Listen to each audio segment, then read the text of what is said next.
નમસ્કાર, સ્વાગત છે આપનું કચ્છ ઉદય ટીવી ન્યૂઝમાં। હું છું દીપિકા પાંચાણી। તો બુલેટિનની શરૂઆતમાં એક નજર હેડલાઇન્સ પર। ગાંધીધામના બીએસએફ જવાને વાયરલ કર્યો વધુ એક વિડીયો। અધિકારીઓ દ્વારા આત્મહત્યા કરવા કરાય છે મજબૂર। જવાનના ચોંકાવનારા આક્ષેપથી મચ્યો ખળભળાટ। ભારતીય જળસીમામાંથી ઝડપાઈ વધુ 3 પાક બોટ। બિનવારસુ બોટમાંથી મળ્યા માછીમારીના સાધનો। છેલ્લા 3 દિવસમાં કુલ 4 બોટ મળી આવી। બજેટમાં સરકારે બિલ્ડર લોબી પર કર્યો છૂપો ઘા। ઇન્કમ ટેક્સ કલમ 23નો સુધારો નીવડશે ઘાતક। ખાલી મકાન અને દુકાનનો પણ ભરવો પડશે ટેક્સ। ને બી ડિવિઝન પોલીસે 3 ચોરીઓનો ઉકેલ્યો ભેદ। ધોળા દિવસે ચોરી કરનાર શખ્સની કરી ધરપકડ। 2,40,000નો મુદ્દામાલ કર્યો રિકવર। કચ્છમાં બીએસએફના ઉચ્ચ અધિકારીઓ સામે ગાંધીધામના બીએસએફના જવાન નવરત્ન ચૌધરીએ વધુ એક આક્ષેપ કરીને ખળભળાટ મચાવી દીધો છે। સોશિયલ મીડિયામાં વાયરલ થયેલા વિડીયોમાં નવરત્ન ચૌધરીએ એવું જણાવ્યું હતું કે ઉચ્ચ અધિકારીઓ તેમને આત્મહત્યા કરવા માટે મજબૂર કરી રહ્યા છે। તેવો ચોંકાવનારો ઘટસ્ફોટ નવરત્ન ચૌધરીએ કર્યો છે કે બીએસએફમાં દારૂ કૌભાંડ અને બીએસએફના જવાનો પાસેથી અધિકારીઓ પોતાની ગાડી દોડાવતા હોવાનો વિડીયો સોશિયલ મીડિયામાં વાયરલ કરીને નવરત્ન ચૌધરીએ સીમા સુરક્ષા દળમાં સરમુખિયાશાહી ચાલતી હોવાનો આક્ષેપ કર્યો હતો। બીએસએફમાં વેચાતા દારૂ અંગે તેણે અગાઉ પણ અનેક વખત ફરિયાદો કરી હતી, પરંતુ કોઈ જ કાર્યવાહી કરવામાં ન આવતા અંતે તેણે સોશિયલ મીડિયાનો સહારો લઈને વિડીયો વાયરલ કર્યો હતો। એક પછી એક કરી તેણે આ ત્રીજો વિડીયો વાયરલ કર્યો છે, જેમાં બીએસએફના ઉચ્ચ અધિકારીઓ દ્વારા તેના પર દબાણ કરાતું હોવાના આક્ષેપો તેણે કર્યા હતા, જેમાં અધિકારીઓ દ્વારા તેની સાથે ધાક ધમકી કરીને આત્મહત્યા કરવા માટે મજબૂર કરાતો હોવાનો આક્ષેપ કર્યો છે। ત્યારે આ સમગ્ર મામલે ખળભળાટ મચી ગયો છે। जब देश का एक जवान शहीद होता है तो पूरा देश उसके लिए शोक मनाता है, लेकिन बीएसएफ के ये भ्रष्ट और तानाशाह अधिकारी एक जवान को आत्महत्या के लिए मजबूर करके उसका जश्न मनाते हैं। मैं ये नहीं कहता कि सारे बीएसएफ के अधिकारी भ्रष्ट हैं या फिर तानाशाह हैं, लेकिन इनकी संख्या बहुत अधिक है। 150वीं बटालियन के कमांडेंट बीबी गुंसाई, 2IC SK मिश्रा जो उस टाइम एजुडेंट थे, और इंस्पेक्टर मिनिस्ट्री SK श्रीधर, इन तीनों ने मिलकर मुझे आत्महत्या के लिए मजबूर करने में कोई कसर बाकी नहीं छोड़ी। अगर मेरी जगह कोई दूसरा होता तो शायद आत्महत्या कर भी चुका होता, लेकिन नवरत्न चौधरी इतना कमजोर नहीं है। आज मैं बताता हूं बीएसएफ क्या जांच करती है। इंस्पेक्टर मिनिस्ट्री SK श्रीधर ने मुझे ऑफिस से बाहर निकाल के कई बार जलील किया, यहां तक कि गाली भी दी मुझे। मैंने इसकी लिखित शिकायत दर्ज करवाई। बीएसएफ ने जांच ही मुझे आरोपी बना के शुरू की, एक तरफा जांच की। मुझे अपना पक्ष रखने तक का मौका नहीं दिया गया। भारतीय न्यायपालिका और संविधान तो बहुत दूर की बात, इन्होंने बीएसएफ एक्ट एंड रूल को भी ठीक से फॉलो नहीं किया। थोप दिया गया मेरे ऊपर एक पनिशमेंट। अरे निष्पक्ष और स्वतंत्र जांच की बात करने वाली ये बीएसएफ उस अधिकारी को मेरी हियरिंग दे रही है जिनके खिलाफ मैंने खुद शिकायत दर्ज करवा रखी है भ्रष्टाचार की, और जिनकी खिलाफ मेन शिकायत SK श्रीधर मेरे पेपर तैयार कर रहे हैं हियरिंग के, और ये बात करते हैं स्वतंत्र जांच की। ભારતીય જળસીમામાંથી વધુ 3 પાકિસ્તાની બિનવારસુ બોટ મળી આવતા બીએસએફ દ્વારા સઘન ચેકિંગ હાથ ધરાયું છે। ગત રાત્રે 2 બોટ મળ્યાની ઘટના પ્રકાશમાં આવ્યા બાદ વહેલી સવારે સઘન ચેકિંગ દરમિયાન 4 વાગ્યાના અરસામાં વધુ એક પાકિસ્તાની બિનવારસુ બોટ મળી આવી હતી। પાકિસ્તાની ઘૂસણખોર માછીમારોની ઝડપાતી બિનવારસુ બોટ ભારતીય સુરક્ષા માટે ચિંતા સમાન છે। અવારનવાર ભારતીય જળસીમામાંથી પાકિસ્તાની બિનવારસુ બોટ મળી આવે છે। મંગળવારે એક બોટ બિનવારસુ હાલતમાં બીએસએફની 108 બટાલિયનને મળી હતી। ત્યારબાદ ગત રાત્રે વધુ 2 બોટ પબેવાડી ક્રીક વિસ્તારમાંથી મળી હતી। આ 2 બોટ મળ્યા બાદ બીએસએફ દ્વારા છાનબીન હાથ ધરાઈ હતી। સિરક્રીક વિસ્તાર નજીક આવેલ પબેવાડી ક્રીકની આસપાસ બીએસએફ દ્વારા છાનબીન કરાતા આજે વહેલી પરોઢે 4 વાગ્યાના અરસામાં વધુ એક બોટ મળી આવી હતી। આ સંદર્ભે બીએસએફના આઈજી આઈ.કે. મહેતા સાથેની વાતમાં તેમણે પુષ્ટિ કરી હતી કે ગઈકાલે સાંજે 2 બોટ મળતા સમગ્ર વિસ્તારમાં છાનબીન કરાઈ હતી અને વહેલી સવારે વધુ એક બોટ મળીને કુલ 3 બોટ મળી આવી છે। અગાઉ ઝડપાયેલી બોટની જેમ આ બોટમાંથી પણ માછીમારીના સાધનો મળી આવ્યા છે, જેમાં આઈસ બોક્સ, ઝડપાયેલી માછલીઓ, hook, diesel can, water bag, net સહિત મોબાઈલ ફોન પણ મળી આવ્યા છે। બીએસએફના સૂત્રોએ આપેલી માહિતી અનુસાર આ બોટમાંથી કોઈ સંદિગ્ધ ચીજવસ્તુઓ મળી નથી, છતાં પણ સીમા સુરક્ષા દળ દ્વારા સઘન તપાસ હાથ ધરવામાં આવી છે। અગાઉ ઝડપાયેલી બોટ મળીને છેલ્લા 3 દિવસમાં કુલ 4 પાકિસ્તાની બિનવારસુ બોટ મળી આવી છે। આ બોટમાં માછીમારોના કપડાં પણ મળી આવતા બોટમાં સવાર ઘૂસણખોરો નાસી ગયા હોવાની આશંકાઓ સેવાઈ રહી છે। કચ્છની જળસીમામાંથી ફરી બોટ ઝડપાવવાનો સિલસિલો શરૂ થયો છે, ત્યારે માછીમારોના સ્વાંગમાં ઘૂસણખોર આતંકીઓ પણ ઘૂસણખોરીની પેરવી ન કરે તેની તકેદારી સુરક્ષા એજન્સીઓને રાખવી અનિવાર્ય છે। જોકે છેલ્લા 2 દિવસથી ઉપરાઉપરી બનેલી ઘટનાઓને બીએસએફે ગંભીરતાથી લઈને કાર્યવાહી કરી છે, તો મંગળવારે ઝડપાયેલી એક બોટને આજે નારાયણ સરોવર પોલીસને સોંપાઈ હતી, તો આજે ઝડપાયેલી બોટો કિનારે લાવવા માટેની કાર્યવાહી હાથ ધરવામાં આવી છે। ભુજ શહેરમાં વધતા જતા ચોરીના બનાવ ઉપર અંકુશ મેળવવા માટે પશ્ચિમ કચ્છ એસપી મકરંદ ચૌહાણના માર્ગદર્શન હેઠળ બી ડિવિઝન પોલીસે શંકાસ્પદ શખ્સોની ઝીણવટપૂર્વક તપાસ હાથ ધરી હતી, જેમાં એક શખ્સને રાઉન્ડ અપ કરી તેની પૂછપરછ કરતા તે ભાંગી પડ્યો હતો અને દિવસના ભાગે ચોરીઓના બનાવોને અંજામ આપતો હોવાની કબૂલાત કરી હતી। પ્રાપ્ત વિગતો મુજબ શહેરના ગીતા કોટેજીસ તથા માધાપરમાં થયેલ ઘરફોડી ચોરીના ભેદ ઉકેલવામાં પોલીસને સફળતા મળી હતી, જેમાં માનકુવા ગામના વિનોદ વેલજી સીજુ નામના શખ્સને પોલીસે દબોચી લીધો હતો। આરોપીની ઝીણવટપૂર્વકની પૂછપરછ હાથ ધરાતા તે ભાંગી પડ્યો હતો અને તેણે પ્રથમ ભુજના પ્રમુખસ્વામી નગરમાં તેમજ બીજી ચોરી માધાપર ગામે અને ત્રીજી ચોરી ભુજ શહેરના ગીતા કોટેજીસમાં આવેલા બંધ મકાનોમાંથી કરી હોવાનું કબૂલ્યું હતું। આરોપીની મોડસ ઓપરેન્ડી એ હતી કે તે થોડા દિવસે બંધ મકાનોને નિશાન બનાવી ચોરી કરતો હતો।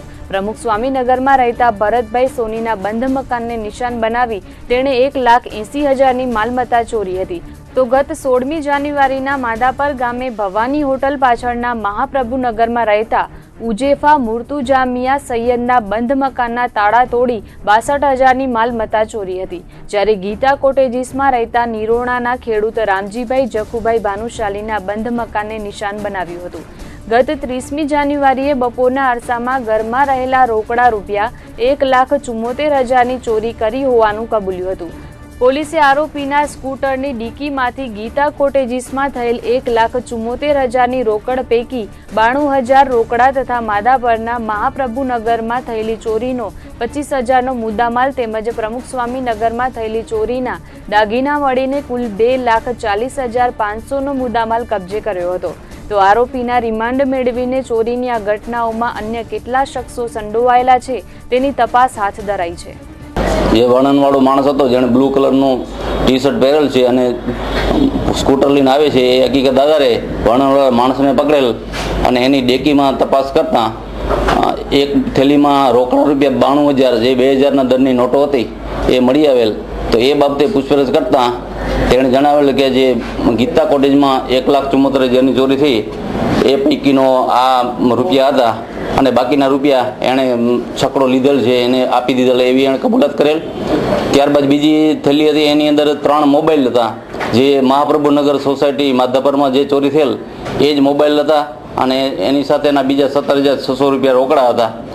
એ એમણે જણાવેલ કે આ રૂપિયા ત્યાં માધાપરથી ચોરી કરેલા એના છે અને મોબાઈલ છે।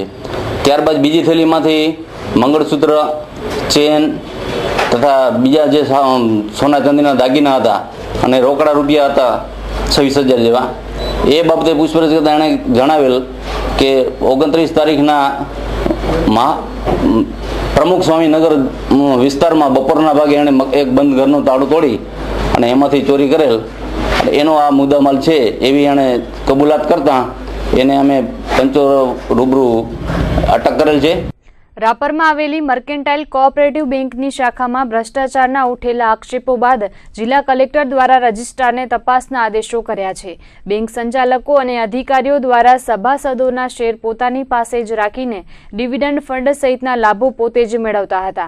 આ અંગે રાપરના ધારાસભ્ય પંકજભાઈ મહેતા દ્વારા જિલ્લા સંકલન સમિતિની બેઠકમાં રજૂઆત પણ કરવામાં આવી હતી. મર્કેન્ટાઇલ બેંક દ્વારા રાપરના ધારાસભ્યના મૃતક પત્નીના ડિવિડન્ડ ફંડ ચાલુ કરાયા હોવાનું પણ સામે આવ્યું છે. આ ઉપરાંત બેંકના ડાયરેક્ટર દ્વારા ગેરકાયદે સભાસદો બનાવીને કૌભાંડ આચરાયું છે. ત્યારે તેની યોગ્ય તપાસ કરવામાં આવે તેવી રજૂઆત રાપરના ધારાસભ્ય પંકજ મહેતાએ સંકલન સમિતિમાં કરી હતી.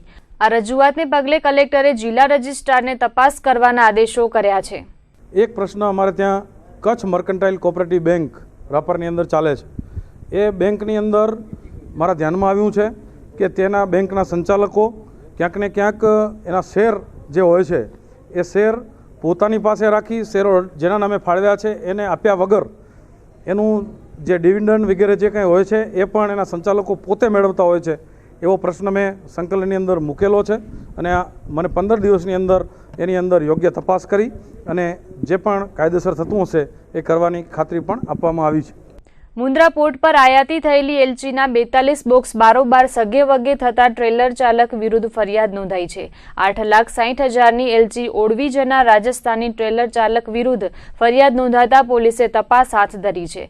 મુન્દ્રા પોલીસમાંથી પ્રાપ્ત વિગતો મુજબ મુન્દ્રા પોર્ટ પર વિદેશથી એલચીના 500 બોક્સ આવ્યા હતા. આ તમામ મુદ્દામાલ સૌરાષ્ટ્ર CFSમાંથી અમદાવાદના રાજ મોહમ્મદ મંસૂરીએ મુન્દ્રાથી અમદાવાદના અસલાલી વિસ્તારમાં મોકલ્યા હતા. પરંતુ રાજસ્થાનના ટ્રક ડ્રાઈવરે 500 બોક્સમાંથી 42 બોક્સ સગે વગે કરીને વિશ્વાસઘાત ઠગાઈ આચરી હતી. આગામી 7મી ફેબ્રુઆરીના કચ્છ જિલ્લા પંચાયતની સામાન્ય સભા યોજાવાની છે, જેમાં ખાસ તો વર્ષ 2017-18નું બજેટ રજૂ કરવામાં આવશે. કેન્દ્રીય બજેટમાં તો લોકોને આંશિક રાહત મળી છે, પરંતુ જિલ્લા પંચાયતનું બજેટ કેવું રહેશે તે જોવાનું છે. આગામી સામાન્ય સભા સંદર્ભે જિલ્લા પંચાયતના અધ્યક્ષા કૌશલ્યાબેન માધાપરિયાએ જણાવ્યું હતું કે સામાન્ય સભાની કાર્યસૂચિ જારી કરી દેવામાં આવી છે. બેઠકમાં પંચાયતની વિવિધ સમિતિઓની કાર્યવાહીઓને બહાલી આપવામાં આવશે, તો ઉત્પાદન, સહકાર અને સિંચાઈ સમિતિ તેમજ મહિલા બાળ વિકાસ અને યુવા પ્રવૃત્તિ સમિતિની પુનઃરચના કરવામાં આવશે. તો વર્ષ 2016-17ના જિલ્લા પંચાયતના સ્વભંડોળની ગ્રાન્ટમાંથી શિક્ષણ ઉપકરમાં વાપરવા માટેના અધિકારો આપવામાં આવશે. ઉપરાંત વર્ષ 2016-17નું સુધારેલું બજેટ અને 2017-18ના અંદાજપત્રને રજૂ કરવામાં આવશે. આ વર્ષના બજેટ અંગે વાત કરતા જિલ્લા પંચાયતના અધ્યક્ષા કૌશલ્યાબેન માધાપરિયાએ જણાવ્યું હતું કે આવનાર અંદાજપત્રમાં ગટર, પાણી અને રસ્તાઓની જોગવાઈઓ કરાઈ છે. લોકોની સુખાકારીમાં વધારો થાય તે રીતનું બજેટ તૈયાર કરવામાં આવ્યું છે, જે આગામી 7મી ફેબ્રુઆરીએ રજૂ કરવામાં આવશે. તો મનરેગા યોજના હેઠળ વર્ષ 2017-18ના મંજૂર થયેલા બજેટ અંગે આયોજન કરવામાં આવશે. સામાન્ય સભાના પ્રશ્નોત્તરી સેશનમાં જિલ્લા પંચાયતમાં આવેલા વિવિધ પ્રશ્નોની ચર્ચા કરવામાં આવશે. આ વખતની જિલ્લા પંચાયતની સામાન્ય સભામાં ભારે ગરમાગરમી પણ જોવા મળશે, કેમ કે જિલ્લા પંચાયતના વિપક્ષી નેતા VK હુંબલે તાજેતરમાં જ પત્રકાર પરિષદને સંબોધન કરીને એવા આક્ષેપ કર્યા હતા કે કચ્છ જિલ્લા પંચાયતનો વહીવટ નિષ્ફળ ગયો છે અને એવો પણ દાવો કર્યો હતો કે વહીવટ ચલાવવામાં નવી ચૂંટાયેલી બોડી નિષ્ફળ જતા અધિકારીઓ દ્વારા જ તમામ વહીવટ થાય છે. તો જિલ્લા પંચાયત કાર્યાલયમાંથી વહીવટમાં દરમિયાનગીરી થતી હોવાના આક્ષેપો પણ તેમણે કર્યા હતા. ત્યારે વિપક્ષ દ્વારા આ તમામે મુદ્દાઓ જિલ્લા પંચાયતની સામાન્ય સભામાં ચોક્કસ ઉઠી શકે છે. ત્યારે 2017ની પ્રથમ સામાન્ય સભાની શરૂઆત હંગામેથી થવાના એંધાણ વર્તાઈ રહ્યા છે. આગામી 7 તારીખે સામાન્ય સભા યોજવાની છે અને એમાં નિયમ મુજબ જે કાંઈ લેવાતા હોય એ બધા મુદ્દા લેવાના છે. અને ખાસ તો મહિલા અને બાળ વિકાસ અને સિંચાઈ સમિતિની મુદત પૂરી થતાં હવેથી પુનઃરચના કરવાની થશે. બજેટમાં અત્યારે ગટર, પાણી અને જુદા જુદા વિકાસના કામો છે એને મહત્ત્વ આપશું અને બજેટ તૈયાર થઈ ગયું છે, જે રજૂ કરવાનું થશે.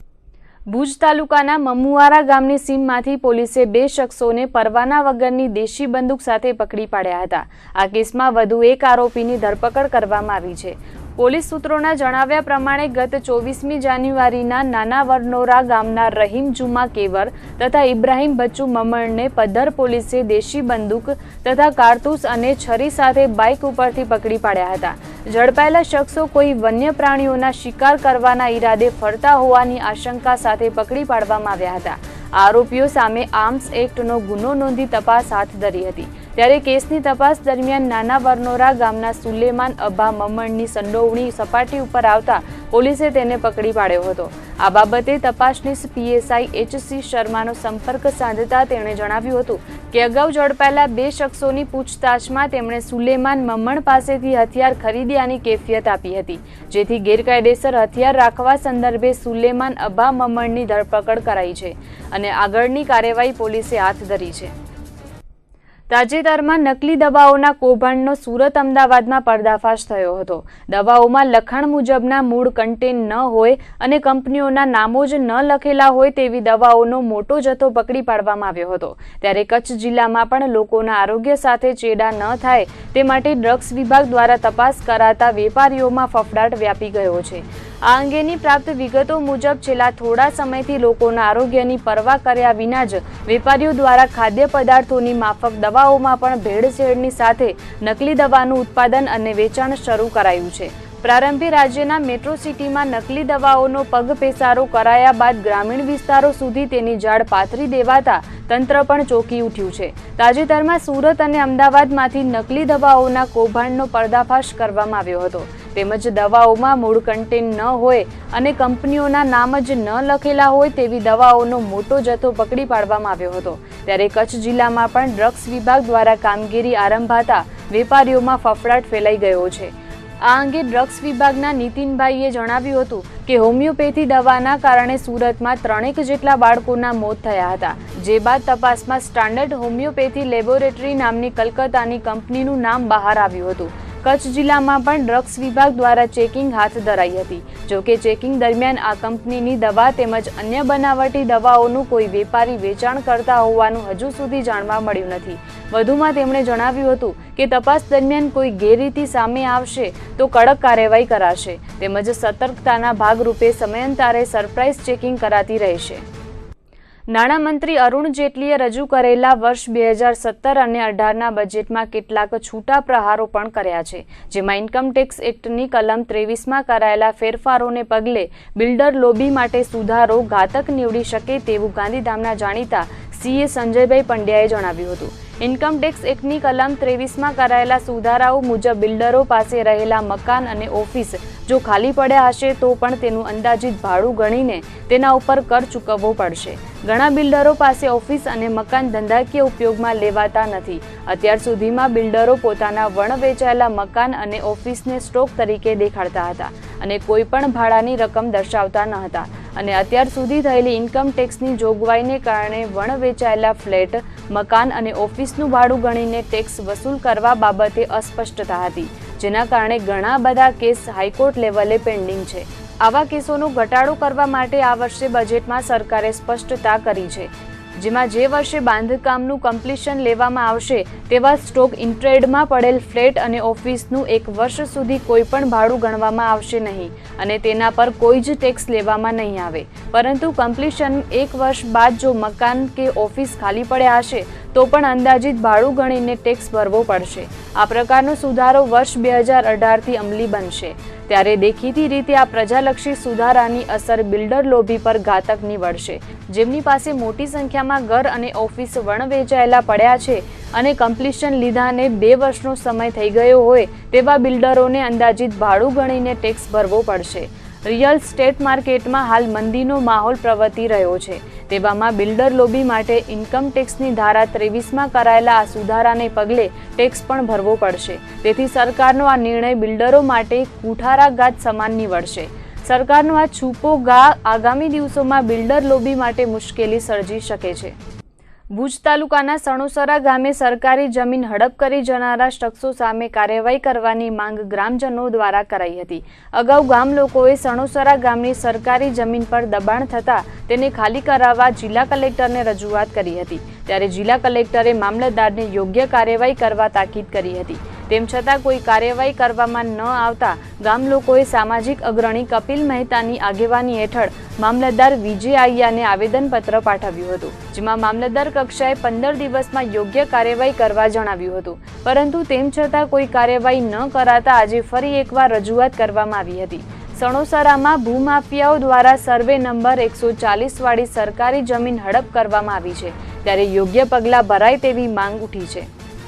આજે મામલતદાર સાહેબને અમે 24 તારીખના 24/1ના મામલતદારશ્રીને સણોસરા સીમમાં આવેલ સર્વે નંબર 140 એકર જમીન જે છે એ જમીનના અનુસંધાનમાં અમે કલેક્ટરશ્રીને આવેદનપત્ર પાઠવ્યો હતો અને કલેક્ટરશ્રીના આદેશ અનુસાર અમે એની એક નકલ મામલતદારશ્રીને આપી હતી કે જેથી કરીને મામલતદારશ્રી આ બાબતની કાર્યવાહી કરી અને જે તે ભૂમાફિયા હોય, જે તે લેભાગુ તત્વો હોય એના ઉપર કાર્યવાહી કરી અને આ સણોસરા ગામવાસીઓની જે જમીન છે, ગૌચર જમીન જે પ્રાણીઓની છે, એ જમીન બચી શકે એના માટે અમે રજૂઆત કરવામાં હતા કે સાહેબ આપની કક્ષાએથી હજી સુધી કોઈ પણ કાર્યવાહી થઈ નથી। એના પાછળનું કારણ મામલતદારશ્રીએ એમ કીધું કે મારે મિટિંગોમાં જવાથી જે તે ટીડીઓ સાહેબ સાથે પણ મિટિંગોના કારણે હું નથી કરી શક્યો, પણ તારીખ 6 તારીખના હું એ ગામની મુલાકાત લઈશ, પંચનામું કરીશ અને બોર્ડ પર ત્યાં કને લગાવીશ એવી અમને બાંહેધરી આપી છે। અગાઉ પણ આ ગામના લોકોએ લગભગ 4 થી 5 વાર આવેદનપત્રો આપ્યા છે, તેમ છતાં પણ આ કચ્છનું વહીવટી તંત્રની ખ્યાલ નથી આવતો કે એ લોકોને શું કરવાની ઈચ્છા છે, ખરેખર ભૂમાફિયાઓ સાથે છે કે પછી ભૂમાફિયાઓ ઉપર કાર્યવાહી કરવા માંગે છે। અગાઉ પોલીસને પણ આ ભાઈએ જે વાલજી ધીરજલાલ વાલજી પટેલે આ જે બાજુમાં રબારી ગ્રામજન ઊભા છે એમને મારી નાખવા સુધીની ધમકી આપતા હોય, પોલીસ ફરિયાદ પણ થઈ હોવા છતાં પણ જો પોલીસ તંત્ર પણ આ ભૂમાફિયા ઉપર જો કોઈ જાતની કાર્યવાહી ન કરતો હોય એટલે મને લાગે છે કે આમાં ક્યાંક ને ક્યાંક પોલીસની પણ ભૂંડી ભૂમિકા હોઈ શકે। એટલે પોલીસ તંત્રએ પણ આવા તાત્કાલિક લેભાગુ તત્વોની, અસામાજિક તત્વોની ધરપકડ કરવી જોઈએ, અન્યથા ગાંધી ચિંધ્યા માર્ગે જવાની પડશે અને જરૂર પડશે તો અમે ધરણા મંગળવારના યોજશું અમે।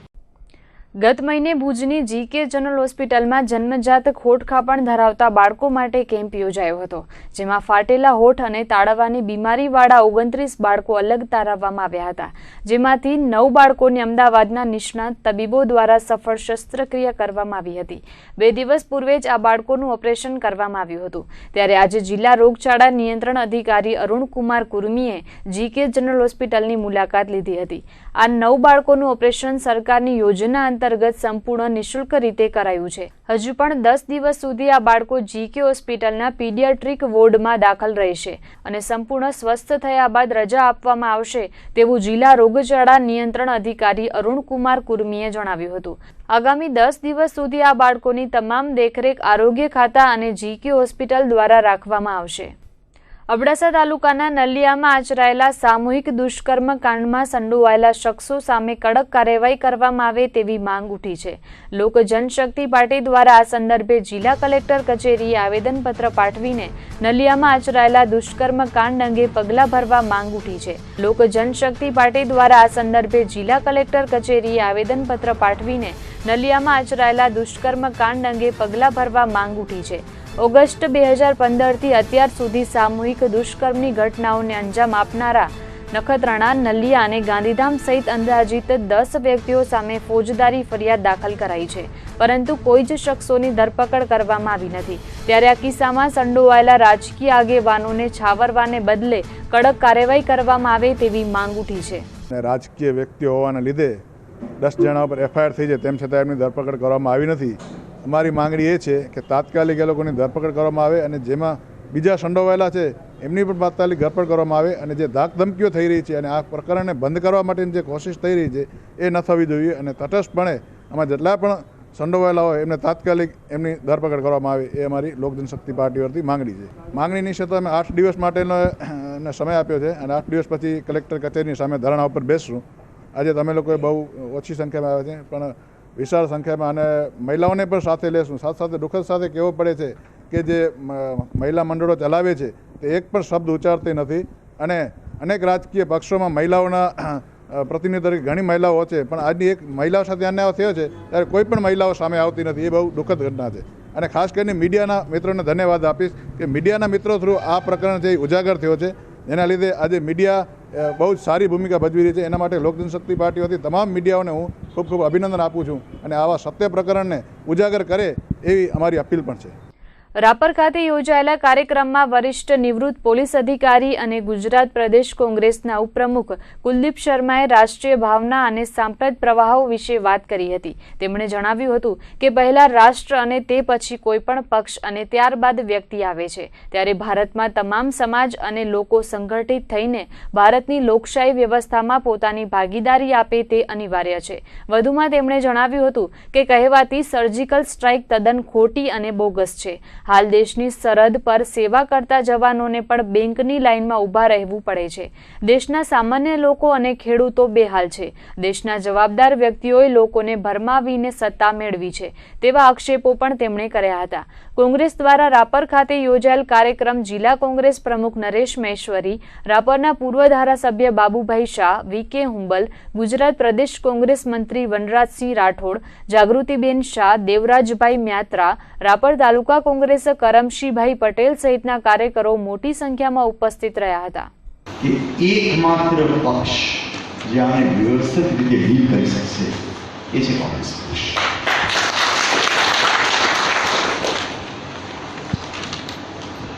પણ તમારે મહેનત બહુ કરવી પડશે. એટલા માટે કે તમે 2 દાયકા ઉપરાંત સત્તાની વાત છો. એ લોકો પાસે પૈસો પણ છે, એ લોકો પાસે વહીવટી તંત્રનો સપોર્ટ છે, અને અનફોર્ચ્યુનેટલી આજે કહેવાતા ઉદ્યોગપતિઓ છે એ લોકો એમ માને છે કે આ લોકો મારા માટે વધારે સારા છે, કારણ કે આ લોકો એમના માટે સારા છે, એટલે એકબીજાને જરૂર છે. એટલે સમયનો ભોગ અને શરીરનો કષ્ટ એના સિવાય આપની પાસે કોઈ વિકલ્પ નથી. એટલે આ જે સહયોગોનું આયોજન કર્યું છે એ એવા ઈરાદા સાથે કર્યું છે કે આપણે ગામડે ગામડે સુધી પહોંચી શકીએ અને વ્યવસ્થિત કામ કરી શકીએ. ભુજ તાલુકા પંચાયતના પરિસરમાં આવેલી ઉપપ્રમુખ અને કારોબારી ચેરમેનની ચેમ્બરો હવે લોકો માટે ખુલ્લી મુકાઈ છે. 3 મહિના પૂર્વે આ ચેમ્બરોને પગલે વિરોધ પક્ષ દ્વારા ભારે વિરોધ નોંધાવાયો હતો અને ત્યારબાદ ચેમ્બરો બંધ કરી દેવામાં આવી હતી, જે વસંત પંચમીના સપરમા દિવસથી સ્વાગત કક્ષ તરીકે અહીં આવતા અરજદારો માટે ખુલ્લી મુકાઈ છે. ચેમ્બરના વિવાદ બાદ જિલ્લા ભાજપના મંત્રી અને તાલુકાના પંચાયત ઉપપ્રમુખ હિતેશભાઈ ખંડોર અને તાલુકા ભાજપ પ્રમુખ ધનજીભાઈ ભુવાએ કચ્છના પ્રભારી મંત્રી રાજેન્દ્ર ત્રિવેદીને રજૂઆત કરી હતી, જેના પગલે જણાવાયું હતું કે કોઈપણ પદાધિકારીને ચેમ્બર અપાય કે ન અપાય પણ પંચાયતમાં આવતા અરજદારો માટે આ ચેમ્બર ખુલ્લી મુકાય તો તેમને રાહત મળી રહે. ગ્રામ્ય વિસ્તારોમાંથી આવતા અરજદારો આ ચેમ્બરોનો સ્વાગત કક્ષ તરીકે ઉપયોગ કરી શકે, ત્યારે ચેમ્બરો ખુલ્લી મૂકવાના આદેશ અનુસાર આ બંને વિવાદિત ચેમ્બરો લોકો માટે ખુલ્લી મૂકવામાં આવી છે. વર્ષ 2001 થી 2004ના વખતમાં કોંગ્રેસની સત્તા વખતે આ બંને ચેમ્બરો બનાવાઈ હતી. તેમાં ઉપપ્રમુખ અને કારોબારી ચેરમેન બેસતા હતા, જેમાં ભાજપની સત્તા આવ્યા બાદ વિરોધ પક્ષ દ્વારા ચેમ્બર મામલે ડખો થયો હતો. ત્યારે છેલ્લા 3 મહિનાથી આ ચેમ્બરો બંધ કરી દેવાઈ હતી. હવે તેનો ઉપયોગ તાલુકા પંચાયતમાં આવતા અરજદારો કરી શકશે. ગઈકાલથી કચ્છમાં ઉચકાયેલું તાપમાન આજે યથાવત રહ્યું હતું. છેલ્લા 2 દિવસથી તાપમાનનો પારો ઉચકાયા બાદ ઠંડીને જાકારો મળ્યો હોય તેવું દેખાઈ રહ્યું છે. તાપમાન આંશિક ઉચકાતા સવારે અને સાંજે નહીં ગરમી અને નહીં ઠંડી જેવું સમતોલ વાતાવરણ જોવા મળે છે, જ્યારે બપોરના અરસામાં થોડી ગરમી અનુભવાય છે. ફેબ્રુઆરીના પ્રારંભથી હવામાનમાં હૂંફ જોવા મળી છે. તાપમાન ઉચકાવાને કારણે ઠંડીથી ખાસી એવી રાહત મળી છે. સમતોલ હવામાનને કારણે કચ્છના જનજીવને પણ રાહત અનુભવી છે. તો આજે નોંધાયેલા તાપમાન પર નજર કરીએ તો ભુજનું લઘુત્તમ તાપમાન 15.8 ડિગ્રી સેલ્સિયસ, નલિયાનું તાપમાન 11.6 ડિગ્રી, નવા કંડલામાં 14.9 ડિગ્રી, કંડલા એરપોર્ટમાં 14.8 ડિગ્રી અને માંડવીમાં લઘુત્તમ તાપમાન 14 ડિગ્રી સેલ્સિયસ નોંધાયું હતું. જિલ્લા કલેક્ટર કચેરીના કોન્ફરન્સ હોલ ખાતે બાળ સંકલિત યોજનાઓ અંગે ગાંધીનગર ખાતેથી વિડીયો કોન્ફરન્સ યોજાઈ હતી, જેમાં વિવિધ યોજનાઓ અંગે માહિતી આપવામાં આવી હતી. જિલ્લા વિકાસ અધિકારી CJ પટેલ અને ઇન્ચાર્જ ICDS ઓફિસર શ્રી રાજગોરની અધ્યક્ષતામાં મળેલી બેઠકમાં મહત્વના 3 મુદ્દાઓ પર ચર્ચા કરવામાં આવી હતી, જેમાં આધાર કાર્ડની કામગીરી અંગે 0 થી 5 વર્ષના બાળકોમાંથી જેમનું આધાર કાર્ડ બનાવવાનું બાકી હોય તેનો ડેટા કલેક્ટ કરવા સૂચના અપાઈ હતી. જિલ્લામાં કાર્યરત આંગણવાડી વર્કરોને ઘેર ઘેર જઈને સર્વે કરવા તાકીદ કરાઈ છે. આ ઉપરાંત વિધવા સહાયમાં પણ સર્વે કામગીરી કરવાનું જણાવાયું છે. તો માતૃત્વ યોજના હેઠળ સગર્ભા અને ધાત્રી માતાઓનો સર્વે કરી રજિસ્ટર મેન્ટેન કરવા જણાવાયું છે, જેથી સગર્ભા અને ધાત્રી માતાઓને સરકાર તરફથી ચૂકવાતી સહાય સમયસર અને યોગ્ય રીતે ચૂકવી શકાય. બેઠકમાં ICDS ખાતાના અધિકારી કર્મચારીઓને ગાંધીનગર કક્ષાએથી આ માહિતી આપવામાં આવી હતી.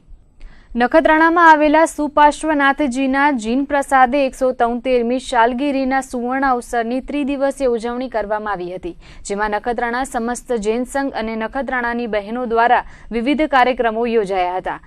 પૂજ્ય કમલ પ્રભાશ્રીજી મહારાજ સાહેબ તેમજ હેમલતાજી મહારાજ સાહેબની નિશ્રામાં ધાર્મિક કાર્યક્રમો યોજાયા હતા. સોમવારે પાર્શ્વનાથ પંચકલ્યાણની મોટી પૂજા યોજાઈ હતી. મંગળવારે જીનાલય ખાતે બહેનો તરફથી પ્રભુજીના 18 અભિષેક યોજાયા હતા. બપોરે નૂતન ધ્વજનો વરઘોડો નીકળ્યો હતો. રાત્રે પ્રભુ ભક્તિ ભાવના સુશીલભાઈ શાહ એન્ડ પાર્ટી દ્વારા યોજાઈ હતી. બુધવારે 17 ભેદી પૂજાનું આયોજન કરવામાં આવ્યું હતું, તેમજ ધ્વજારોહણ, પૂજા અર્ચન સહિતની ધાર્મિક વિધિઓ યોજાઈ હતી. આ પ્રસંગે જીનાલય તેમજ તેની આસપાસની શેરીઓ રોશનીથી શણગારવામાં આવી હતી.